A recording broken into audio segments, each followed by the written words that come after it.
Welcome to the deep dive.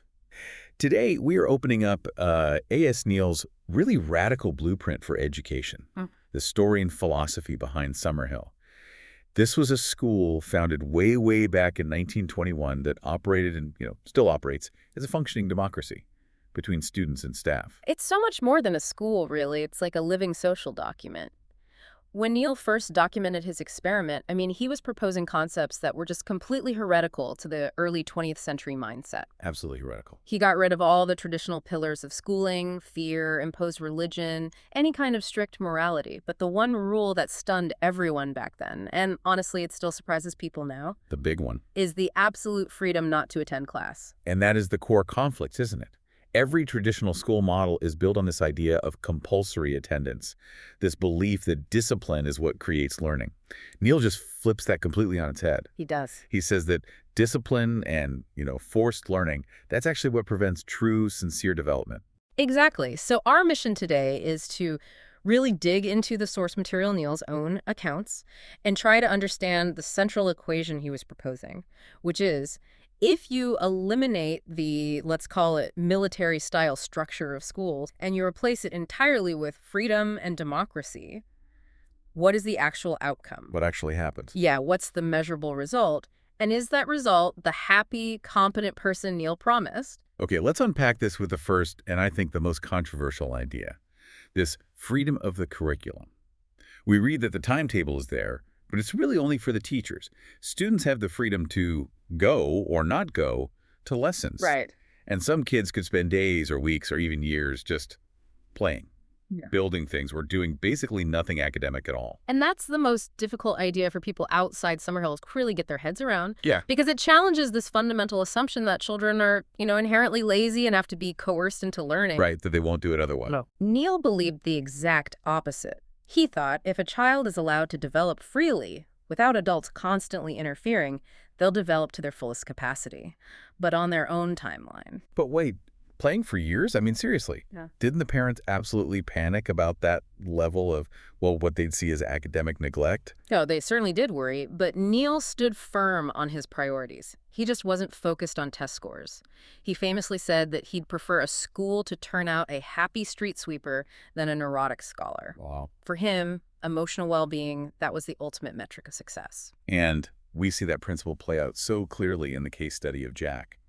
Jack leaves Summerhill at 17, and true to form, he fails his university exams because he just admits he hated book learning.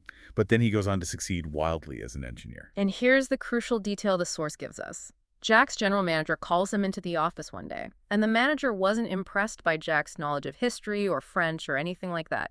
He commented on Jack's exceptional character. His character. Yes.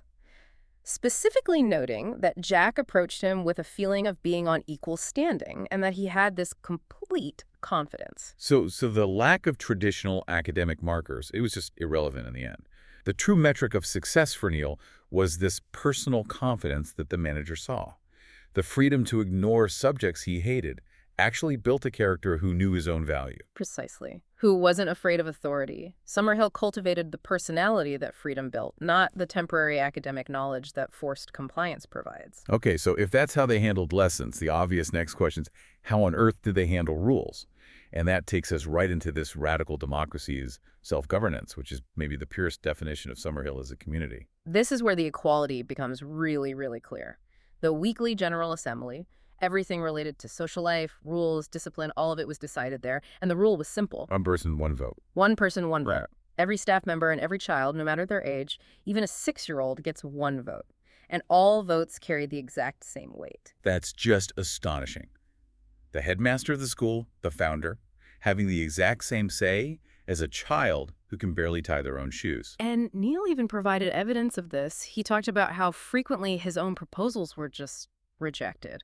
He said he had too many proposals voted down to even count. So his authority was advisory, not dictatorial. Never dictatorial. I love that specific example they give in the sources about smoking. Neill, naturally, he proposes banning smoking for kids under 16, a pretty normal concern for his school at the time. And he was rejected. just shot down by an overwhelming majority of the students or of course, the ones who would be impacted. Of course. And then, the sources note, a 12-year-old later proposed banning it for those under 12, which actually passed, but then that rule was immediately repealed the very next week. Why? Why the quick reversal? Because the kid who proposed the repeal pointed out that the new ban just led the younger kids to sneak smokes in the bathroom. Exactly like kids did at restricted schools. It violated the whole Summerhill ideal of honesty. So it was counterproductive. Totally. Neill had to respect the wisdom of the community, even when it went against his own paternal instincts. He saw that, as he put it, free children are not easily influenced. The democracy, then, it wasn't just some cute idea. It was essential for preventing that gulf between the teacher and the student, which Neill saw as creating this permanent state of just, bowing down to authority figures later in life. It was practical civics. I mean, when you write the rules, you learn why they matter. You learn to respect them, not because a teacher said so, but because you decided. Okay, let's shift now to the deepest, most emotional core of Neill's work. Concept 3. The real focus of the school. It wasn't really learning or governance. It was curing unhappiness. Yes. Neill came to believe that basically all behavioral issues, lying, stealing, violence, they all stem from one fundamental source, this deep, persistent unhappiness. This is where Neill had to sort of fundamentally redefine trauma. He initially used psychoanalysis to treat the problem children who were sent to Summerhill after being, thrown out of every other school. Thieves, bullies, kids who destroyed things. So he was acting as a therapist and a headmaster at the same time. He was, yeah, until he had this major realization. He noticed that the children who openly refused to go to his analysis sessions were being cured of their destructive behaviors just as fast as the kids who went. So it wasn't the therapy. It wasn't the psychology, it wasn't the probing into their past trauma that was fixing them, it was the environment. Freedom, not analysis, was the active healing agent. That is such a powerful and practical takeaway for you, the listener. It means the child didn't need to be fixed. They just needed to stop being broken by fear. Exactly. The safe, non-judgmental atmosphere immediately stopped the trauma from being perpetuated. And Neill's view on the stakes here was, well, it was uncompromising. He said, all crime, all hatred, all wars can be reduced to unhappiness. Therefore, the entire mission of Summerhill was to raise children, so that this unhappiness never occurs. And that explains why the atmosphere was valued above absolutely everything else. Yeah. It leads us perfectly into the reflections section, really looking at the nuanced emotional relationship between the adults and the students. Neill reflected on a time he was just furious because students had stolen 8 stalks of his potatoes that he'd spent weeks planting. Right, and he recognized the difference between his justifiable anger and the typical reaction of an authority figure. His anger was about the potatoes, a genuine loss of his personal work. A traditional headmaster's reaction would involve all this moral judgment, right? Escalating it into good versus evil or right versus wrong. Exactly. Neill just wanted his property respected. He didn't feel the need to moralize the child who took them. That distinction is so key. The problem is the behavior, not the child's moral standing. He also described an instance where he actually hit a boy for being rude. And he immediately threw his leather strap into the fire because he realized the boy's rudeness had degraded him, the adult, to the child's level. He lost his emotional control and, became a poor example. And that kind of honesty, that sincerity, is what freedom enables. He argued that freedom makes absolute sincerity possible in a child. Think about new students who would arrive from these highly controlled, strict environments. Right. They often went through a definite phase of unpleasantness. They were rude, sometimes they'd swear or smoke or even steal as they were shedding their previous conditioning and fear. So those initial bad behaviors weren't malice. They were the outward signs of the children finally feeling safe enough to stop acting like they were supposed to.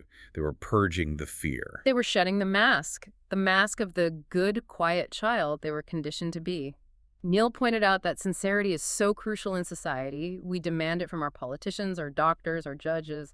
Yet we educate children in a way that makes them terrified to be sincere. We force them to prioritize learned manners over their authentic selves. Exactly, and Summerhill was the environment where that mask finally had to come off. That gives us such a profound perspective shift on behavior. So let's wrap up with the key takeaways for you, the listener. What is the core value proposition of this whole enduring experiment, even if you never send your child to a school like Summerhill? I think the core value is this. Summerhill showed that by focusing so intensely on community life and self-management, children cultivate a strong sense of justice and an intrinsic self-regulation that forced academics just can't match. It comes from within them. It does. The belief that children must be forced to learn is the myth, especially since Neill found that smart kids could cover something like 7 years of compulsory coursework in just 2 years, once they were truly motivated. Which leads directly to the two applications we can take away for modern life. First, we have to challenge the norm that every child must study standard subjects like history and math, especially when their innate motivation is somewhere else entirely. And Neill's warning here is stark. He says that forcing children to do dull work just trains them to adapt to jobs they will ultimately hate later in life. Instead of seeing their disinterest as a failure, we need to recognize they are signaling where their true energy isn't. The goal is to let them freely follow their interests. That's where passion is built. And second, let's maybe discard the myth of the lazy child. Oh, absolutely. Neill flatly stated there is no such thing as a lazy child. There's only a child lacking interest or, health. If a task is intrinsically interesting, a child will work on it for hours, tirelessly. If it's not, forcing them is actively detrimental. So as parents or teachers or even managers, we should relentlessly seek that point of interest rather than just imposing the dull work. And we'll leave you with Neill's final provocative thought, which I think truly encapsulates the depth of his belief in human nature and why this deep dive matters. He said, "If the current generation of hate-filled people doesn't destroy the world first, the new generation of unwarped, free children will live together in peace." Because Neill's life's work led him to the unshakable conviction that human nature is inherently and universally good.